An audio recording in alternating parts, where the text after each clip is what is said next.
I just wanted to lay down and go to sleep, and I hoped I wouldn't wake up. It was scary to hear her struggling to breathe. I knew if something wasn't done, something really bad was going to happen to her. She said it almost looked like she's had a stroke. It's almost gut-wrenching to have her go through this all the time. I was afraid, is this going to happen every night? Next, two medical mysteries that defied the experts.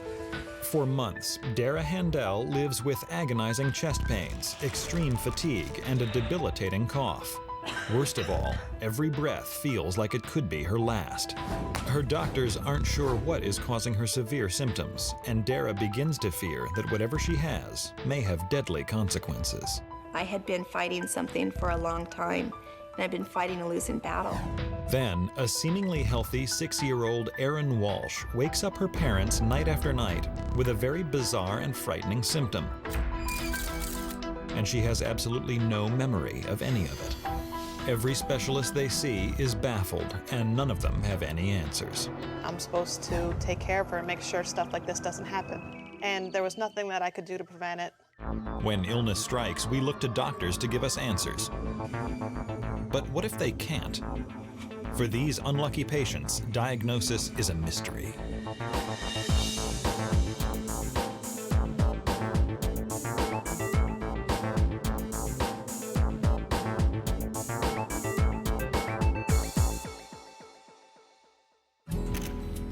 In the summer of 2001, 34-year-old Dara Handel was a healthy and very busy stay-at-home mom in Orange County, California.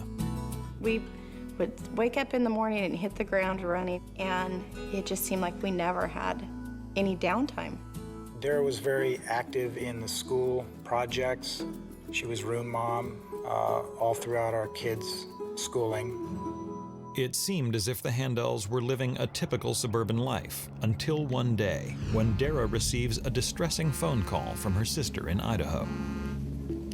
Her sister's house, unfortunately, burned down, and Dara flew out to help her sift through the ashes. Dara spends a rough week with her sister, going through the debris, and then returns home. About 3 weeks later, she comes down with a cold, but doesn't give it too much thought. I just felt a little run down, and I thought maybe I had breathed in some smoke or some insulation. She began to have these flu-like symptoms, wheezing, coughing, headaches. We talked to each other about every day, and I could hear in her voice that she was having a problem. After a few more days with no let-up, Dara checks in with her family doctor. He assures her that it's nothing serious, probably just a bad cold, and suggests that she take an over-the-counter medication to settle her cough. But over the next few days, it's clear that the medication is not helping. In fact, Dara's symptoms are intensifying. All my joints were starting to ache all the time. I was beginning to have headaches that were almost debilitating. I had a cough that was really deep and really hard. So I called my doctor back and I said, the medication isn't helping me because I'm actually feeling a little worse. Dara's doctor tells her she probably has bronchitis and prescribes an antibiotic, but it seems to have no effect. I would cough so much that I'd wake my husband up, and I was worried about him not getting enough rest to go to work. So I decided that I would sleep on the couch downstairs. For days, Dara rarely leaves the couch and has absolutely no energy to do anything. I would go to work, she'd be on the couch. I'd come home, she'd be on the couch, watching TV or sleeping. And that was pretty much her life at that time. Then, 2 weeks after Dara first began feeling sick, things take a turn for the worse. She is awakened first thing in the morning by severe chest pains. It was about 6:10 or 6:20. I woke up because I was kind of having a hard time getting enough air. My chest was tight. I was having a stabbing pain, like you wanted to just grab your chest, grip it. It hurt so bad. Dara decides to turn on the television in the hopes that it might lull her back to sleep. But she's absolutely shocked and horrified by the images coming across the screen. When I turned on the TV and saw what was going on, I wasn't falling back asleep. I was stunned. It is September 11th, 2001. Dara watches the tragic events in New York City, all the while experiencing a stabbing pain in her chest. Finally, my husband came downstairs and I said, I think I'm having a heart attack. And he said, what? This is crazy. And he said, let's just call the doctor and see what he says. When I told the doctor I thought I was maybe having a heart attack, he said, you're too young for that. You're only 34. It's probably anxiety, so I don't think you need to go to the hospital. Come to my office and we'll do an EKG. As soon as Dara arrives at her doctor's office, they hook her up to an EKG, and she and Lex wait anxiously for the results. A few minutes later, they breathe a big sigh of relief when they find out that her heart is fine. The doctor attributes Dara's pain to an anxiety attack triggered by the tragic events of the day. But 2 weeks later, the symptoms linger on, and Dara begins to feel worse than she's ever felt. When I would call her of a morning and ask her how she felt today, she would just tell me, I'm just so tired, Mom. I don't want to get up and move. My chest hurt so bad. I had a rattle and a deep whirling feeling inside my chest, and I felt like I was slowly being suffocated. It got to the point where I could actually hear her breathing and wheezing. It sounded like blowing bubbles in a glass through a straw. It was very disturbing. Dara checks in with her doctor again, but he delivers the same diagnosis, bronchitis, and gives her yet another antibiotic to try. But like all of the others, it does nothing to help her symptoms, and Dara hits an all-time low. At that point, my quality of life was going down so bad. I couldn't be a wife, couldn't be a mom. So my poor husband was trying to take care of 3 little kids and a sick wife and go to work and maintain a household. The only thing I looked forward to was laying there on the couch. I just felt like I had become useless. You could just tell she was miserable, and we did everything we could to help her. At this point, after 2 months of being on and off various antibiotics with no positive results, Dara is beginning to worry that she may have a serious lung condition. I went to the doctor and I told him that I thought I had pneumonia. And he said, well, I don't think so, but we'll do a chest x-ray. And when it came back, he called me a couple days later and he said, wow, you were right. You have pneumonia. It's a pretty good sized pneumonia too. I thought, is this ever gonna end?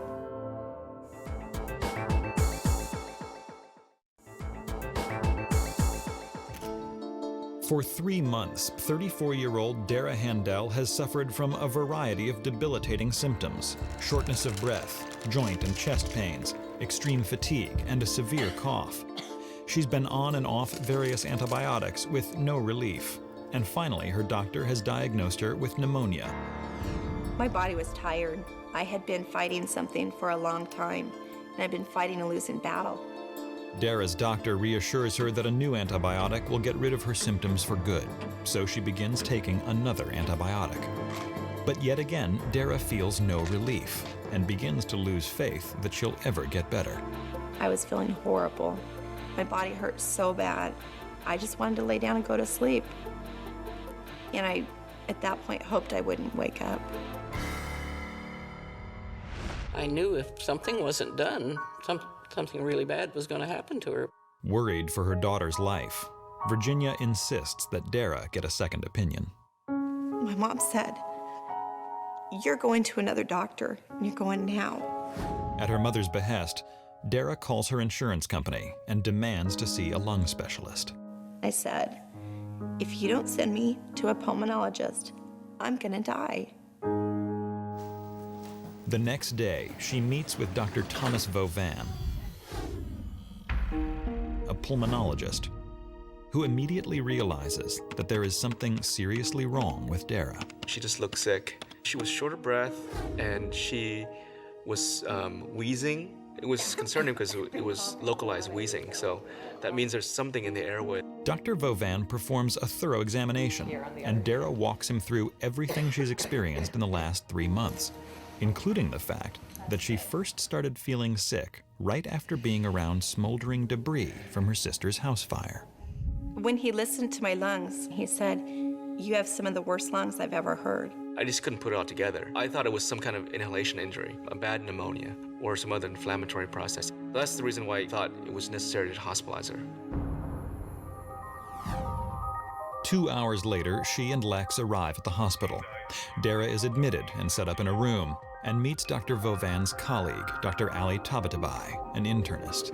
He too is astonished as he examines her. I was really amazed at the chorus of sounds that I heard on her lungs when I examined her.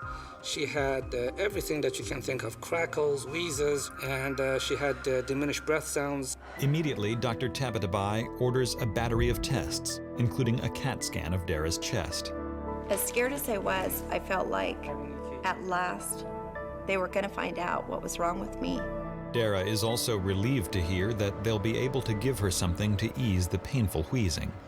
The respiratory therapist came in and put a mask on and put medication into it. You breathe in real deep, and the medication helps your lungs to expand so that you can breathe better. Dara gratefully takes the medication and waits for relief. But a few minutes later, something goes very wrong. I was laying there trying to rest, and about 15 minutes later, my heart started racing. It was hurting, and I said to the nurse, I think I might be having a heart attack. Dara is rushed to the cardiac unit and immediately hooked up to an EKG to monitor her heart. After a tense 20 minutes, the doctors rule out a heart attack, but they're baffled and unable to pinpoint the underlying cause of Dara's chest pains. I was concerned for her life, I really was, so I caught the first plane out and came down. I was laying there, feeling about as miserable as you could possibly feel, when all you really want is your mommy. And she just walked in. She just looked so bad and couldn't hardly talk to me. When the results from the chest CAT scan come back, the doctors are finally able to rule out any inhalation injury that Dara may have suffered while cleaning up after her sister's house fire. It appears now that the timing of this incident and the onset of her symptoms is nothing more than a coincidence. It wasn't in an area where inhalation could have gone to, because typically if you inhale something, it goes into upper lobe, but she had mainly lower lobe disease. But her doctors are alarmed. Her right lung shows evidence of infiltrates or spots of haziness that can signify infection, inflammation, or something far more serious, lung cancer. It was devastating. You don't ever want to hear your wife has lung cancer. That was probably one of the most terrifying things I've ever heard. The thought of lung cancer scared me half to death because I thought maybe that is what's wrong with me.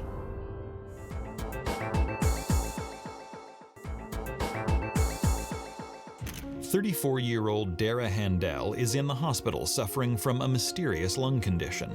Her doctors are not sure what's causing her to be so sick and think she may have an infection, inflammation, or even worse, lung cancer. The CAT scan was abnormal. It showed many spots that didn't make sense to me, and I couldn't tell if it was cancer or not. I knew there was something serious going on, and we just wanted to know what it was. Dara's doctors decide that the only way to figure out what's going on is to examine the tissue inside of her lungs. So they order a bronchoscopy, an exploratory procedure in which a tube is inserted through the nose, into the airway, and down into the lungs, where small tissue samples can be removed and analyzed. The pulmonologist can look into the lungs and see if there's any mass, any growth, or any evidence of inflammation or infection.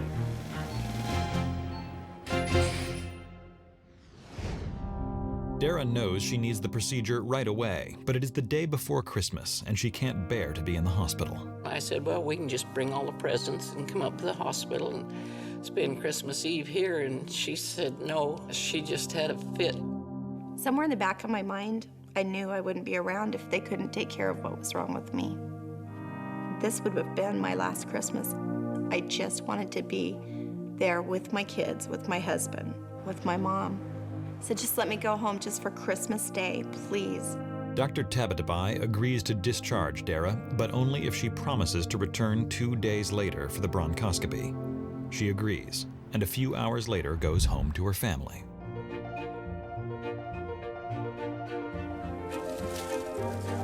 We had the fireplace going, we had hot chocolate. It was kind of like the all-American Christmas. And it was gonna be the best Christmas ever.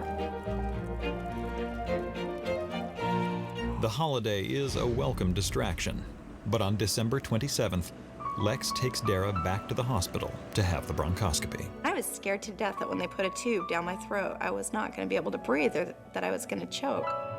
During the procedure, Dara is sedated but conscious.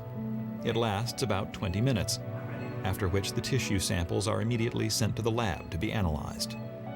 Meanwhile, Dara, still wheezing, stays in the hospital to recuperate and fears the worst. A week later, she receives some news. The bronchoscopy didn't show any evidence of cancer or malignancy, so we could more or less put the cancer issue to rest. Dara and her family breathe a huge sigh of relief, but they know that Dara is nowhere near out of the woods. I was ecstatic to hear that she didn't have lung cancer, but we still didn't know what she did have, so that was still scary.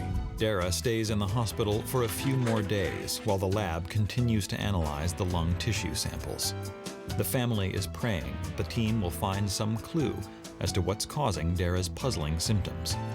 When the reports finally come back, Dara and her family are completely stunned by what they hear. She had multiple organisms growing out of those tissue samples. We saw she had growth of several different molds and fungi.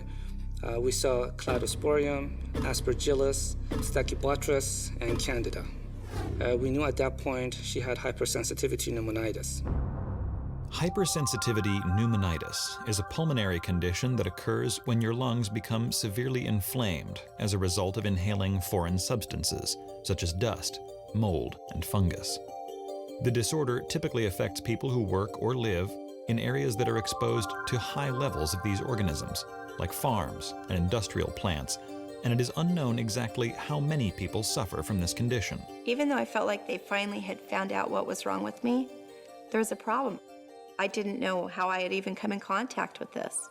Because these molds and fungi are not typically found in a person's lungs, Dara's doctors are perplexed as to where she may have been exposed to them. It is typically an occupational disease. Patients who have been exposed to moldy hay, they can get farmer's lung, or individuals who have been exposed to bird excrements can get bird fancier's lung. We didn't have a good answer about the source of the fungal infection. There was no real indication or clue.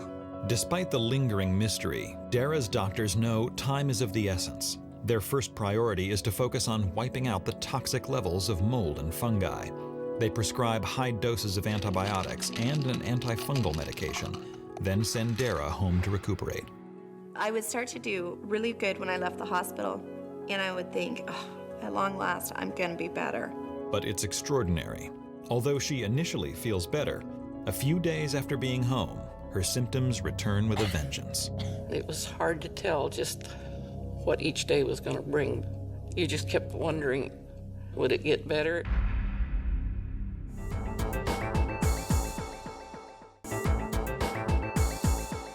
"34-year-old Dara Handel suffers from hypersensitivity pneumonitis, a debilitating pulmonary condition caused by various types of mold and fungi growing in the lungs. She begins treatment in hopes of wiping out the combination of organisms making her so sick. But over the next few weeks, she doesn't get any better, and her doctors are puzzled. We were all scratching our heads trying to figure out which direction to go. She would show an initial improvement, but sooner or later she would have a relapse. It just seemed like every week I was having to go back to the hospital. After 4 months with no significant improvement, Dara's doctors make a peculiar suggestion. Since she didn't have any known exposures outside of her home or in a professional way, we concluded that Dara must have her home checked to see if there's any evidence of these organisms. Despite their skepticism, the Handels bring in a mold specialist to test their house. And when the results come back, everyone is shocked. They found that we had really high numbers of Stachybotrys.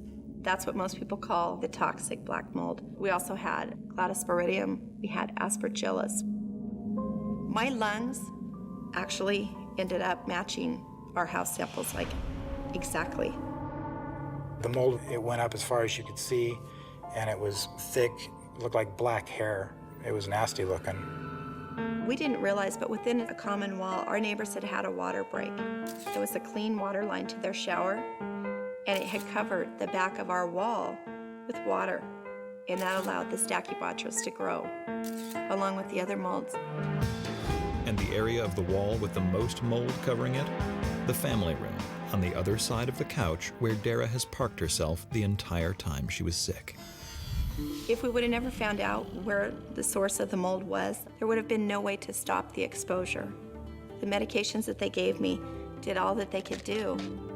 All of a sudden, it made perfect sense. The organisms in her home are literally threatening her life, and her doctors tell her she must never set foot in it again. And I said, what do you mean if I just leave my house? And they said, if you want to live, you'll leave. Dara and Lex take the warnings seriously. A few days later, she is released from the hospital, but they don't go home.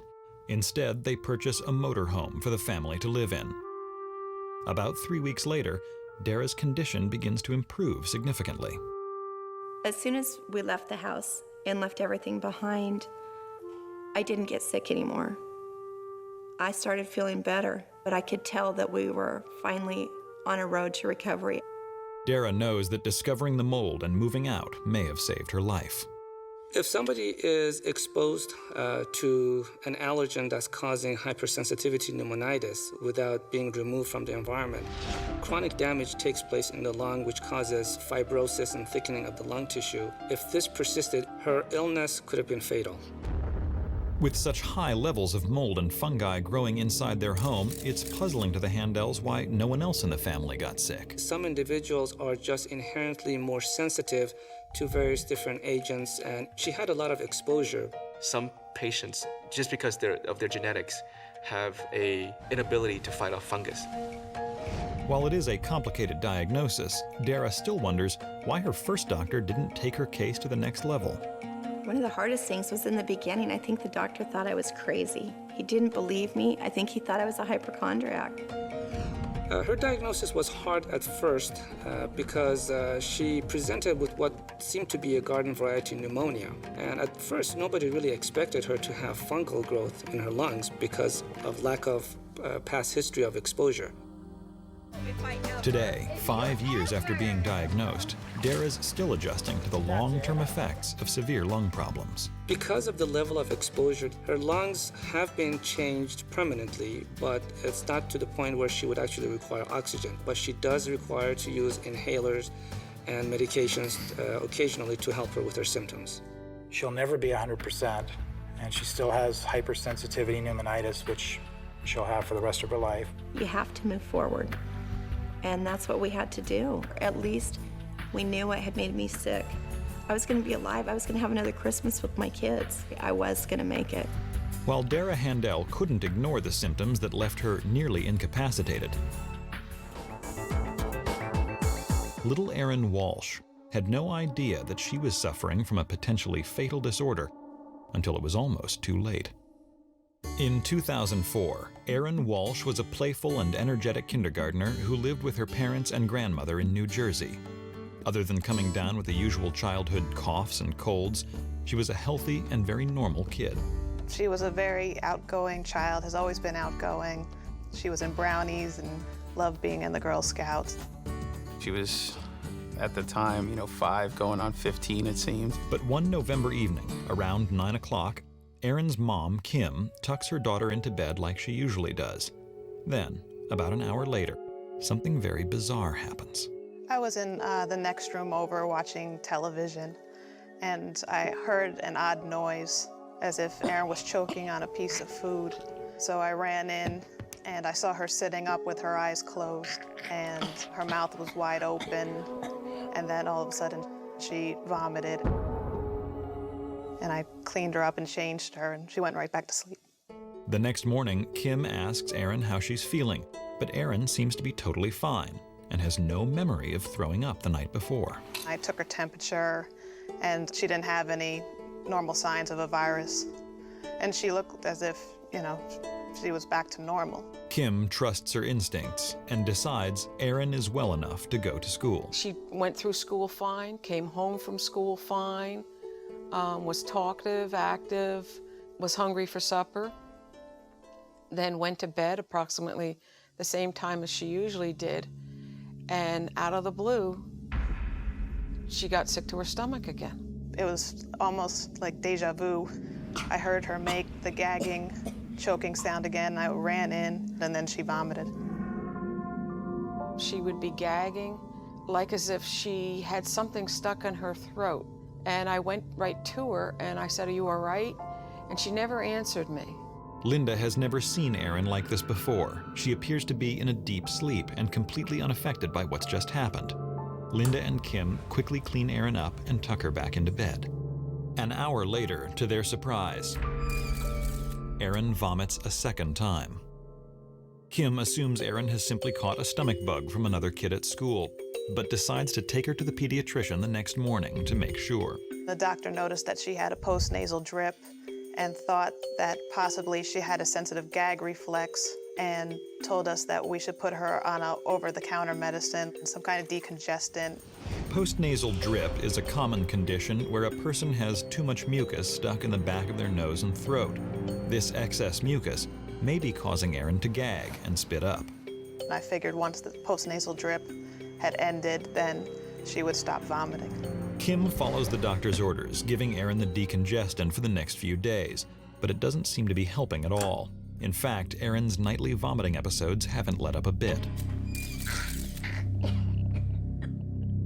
A week to a week and a half later, it hadn't worked itself out yet. I guess it started to become more concerning when, it was happening on a nightly basis.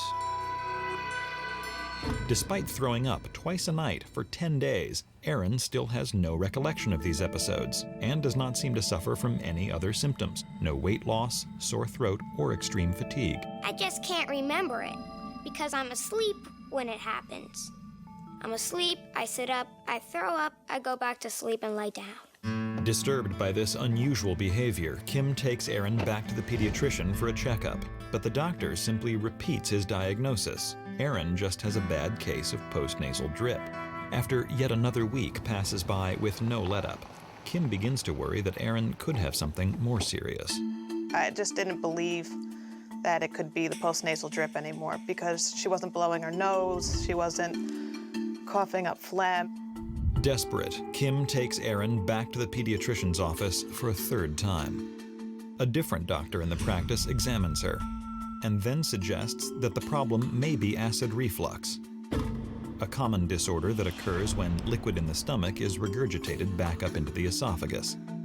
Erin is immediately referred to a gastroenterologist who performs an upper GI test. They made Erin drink this white liquid to coat the lining of her esophagus and stomach, and then she had to lay down on a table, and there was a machine that ran over her chest. It showed whether the liquid was coming back up or if it was just going straight through. It quickly becomes clear in the test results that the liquid is not coming back up. The next morning, the doctor rules out acid reflux and any other gastrointestinal abnormalities. Kim is relieved nothing serious appears to be wrong, but also disappointed, because it seems that no one has a clue what's going on with her daughter. I was kind of getting frustrated, and so I really was doing a lot of research on the internet, and a lot of it led back to the acid reflux. But I knew we had already gone down that path, so I felt like I was at a dead end.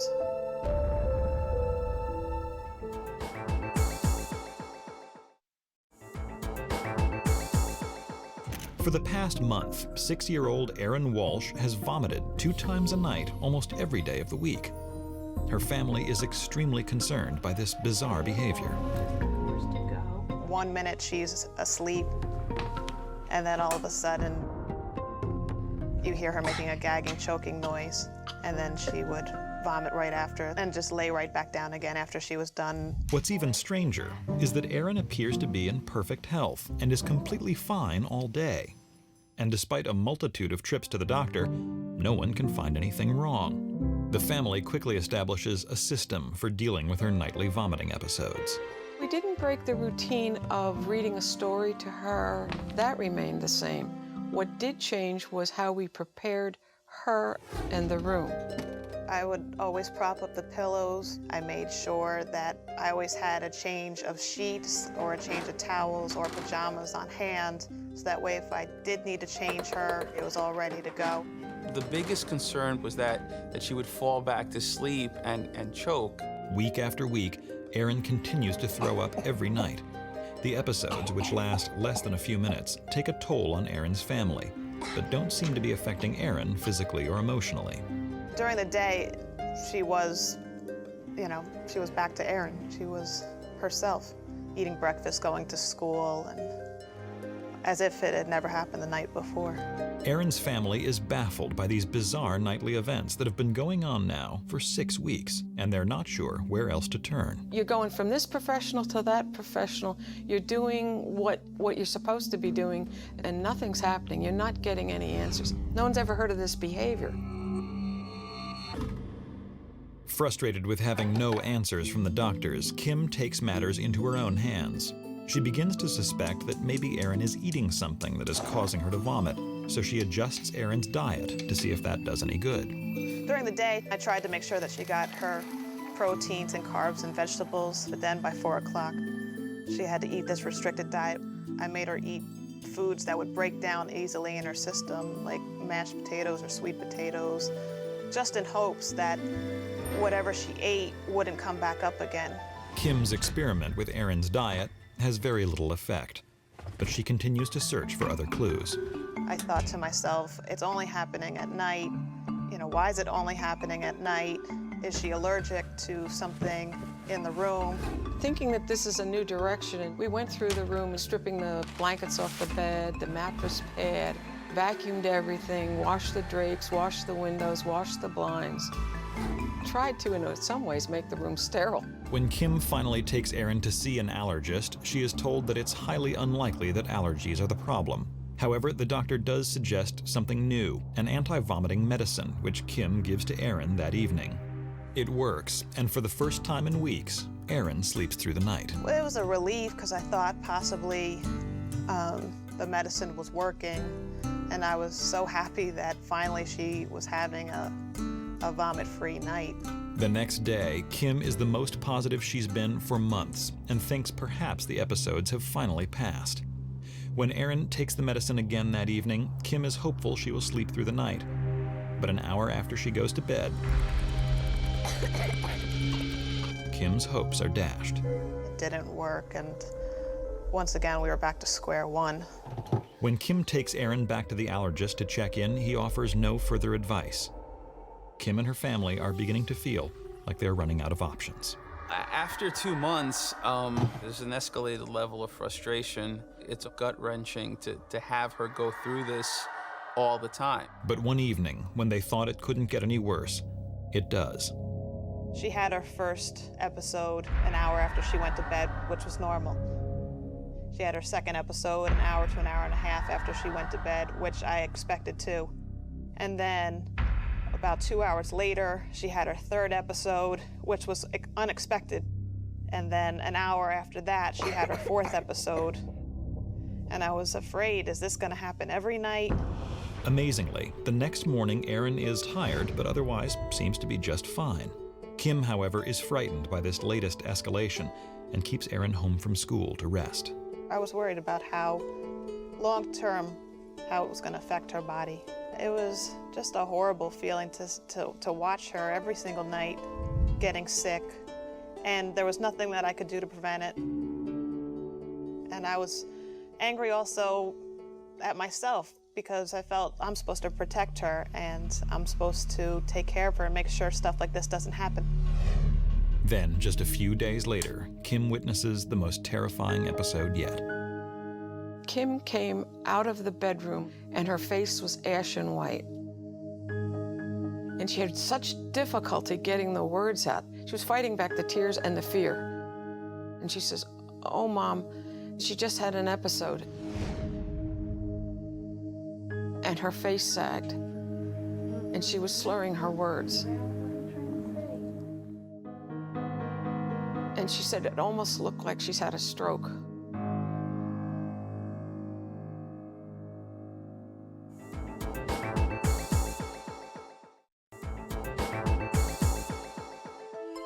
Six-year-old Erin Walsh has been throwing up twice a night for the last 3 months, and her parents are at their wits' end. None of the doctors they've seen have been able to figure out what's going on with their little girl. And then, one night after Erin has fallen asleep, the unimaginable happens. I'd ask her when she was done spitting up, "Erin, are you okay? Do you know what just happened?" And I remember watching her slur her words. And there would be drool coming out of the side of her mouth while she was talking to me. And I would just tear up. What's wrong with her now? Kim is extremely alarmed by this new behavior and isn't sure what's going on with her only daughter. But a minute after that, she would come to, and she would talk to me normally again and say, "Mommy, I'm tired. Can I go back to sleep?" And I say, "Yes, it's okay." And I would just tuck her back in again. And I realized there's definitely something wrong with her that's not, stomach related. How does vomiting lead to slurring of your words? Could be something neurological. Growing more anxious by the minute, Kim goes online and finds a neurologist covered by her insurance company. I was hoping that, this person would at least point us in the right direction. She then gathers Erin's medical records to hand over to Dr. Aviva Boyko at their first meeting. When I first met Erin, I took a detailed history from the parents. Based on Erin's symptoms, they were repetitive, they were stereotypical, they were all the same. Dr. Boyko immediately orders an MRI of Erin's brain. Kim and Raoul anxiously wait, hoping that finally they'll have the answers they've been hoping for. And the next day, the results come back normal. Next, Dr. Boyko orders an EEG, a non-invasive test used to detect brainwave activity. In Erin's case, 24 wires or leads are attached to her head to document her responses to different activities. They had her sit in a chair and they made her do deep breathing exercises and they monitored her brain waves, and then they put a strobe light in front of her face and they would flash the light at different speeds to see if she was having any kind of hyper brainwave activity. But even this sophisticated test shows that nothing abnormal is going on. Now there's only one thing left to do: try to recreate the situation that seems to be causing Erin to throw up. They need to perform an EEG at night while Erin is sleeping. So the next step was to admit it for continuous EEG monitoring. And the target was to try and capture the nocturnal events of vomiting and to see what they were. For the next 2 nights, Erin will be hooked up to an EEG, and Dr. Boyko's medical team will observe her while she's asleep. She had 24, they call them leads, that were hooked up to her head, and they put a stocking cap over her head to hold the wires in place.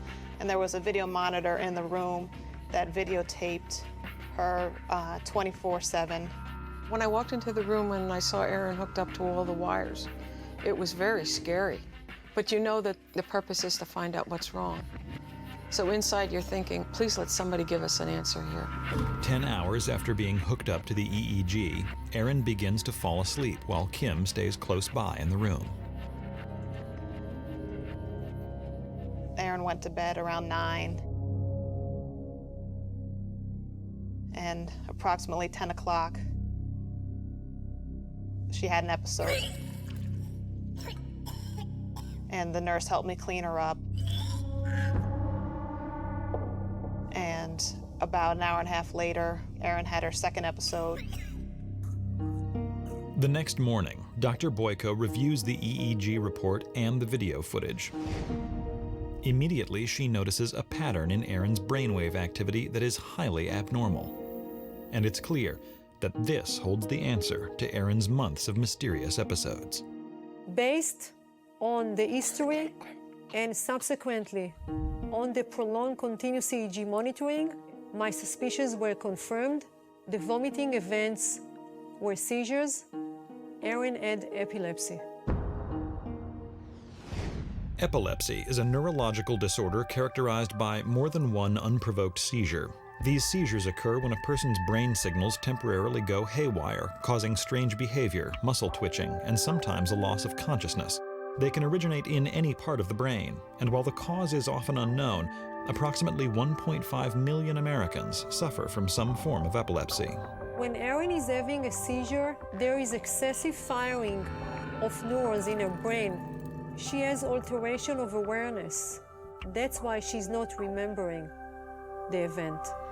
She described that when a person's having a seizure, the normal brain activity is not occurring. And so at night, for some reason, when Erin was in a deep sleep, her brain was telling her to throw up. While Erin's family is elated to finally have a diagnosis, they can't help but wonder why Dr. Boyko was able to see what other doctors missed. Epilepsy goes undiagnosed because people don't think about the subtle seizures to being epilepsy. However, pending the area of the brain that is being affected, seizures can be manifested as pins and needles in the hand, staring episodes, jerking, or abnormal sensation in the stomach can be seizures as well. And the particular seizures Erin suffers from are actually extremely rare. Erin is my only patient in my practice that has seizures being manifested as vomiting. But despite their relief at finally getting an answer, the family is still extremely concerned about Erin's prognosis. I didn't know how serious it was. What would her life be like now? It's like 1,000 things were running through my brain at one time. Visual pictures of her having a convulsion, possibly lying on the floor with tremors, and where is this going to go? The good news is that while epilepsy cannot be cured, it can be managed with medication. But it takes trial and error to find the right combination and the right dose. I take 14 pills. I used to take liquid, but then I learned how to swallow pills. But while taking so much medication is not easy for anyone, especially a young child, there's no doubt that the epilepsy diagnosis may have saved Erin's life. When you have continuous episodes of seizures without treatment, you're going to have memory problems, cognitive problems. Some seizures can cause brain damage, and some seizures can kill you. And while the condition is serious, it may not be permanent. And Dr. Boyko is hopeful that one day Erin may outgrow these seizures. As mysteriously as this came on, it could just go away. Time will have to tell whether or not she does grow out of it, but you know you're doing everything you can. Today, 2 years after being diagnosed, Erin is in the 3rd grade and bravely managing her disorder. Erin has been seizure-free for 3 months now. Every time I say that, I want to knock on wood to make sure that they don't come back. And we just take it on a day-by-day basis. But we're keeping our fingers crossed. I just feel like I can deal with it. I just know sometimes it's going to happen and sometimes it's not.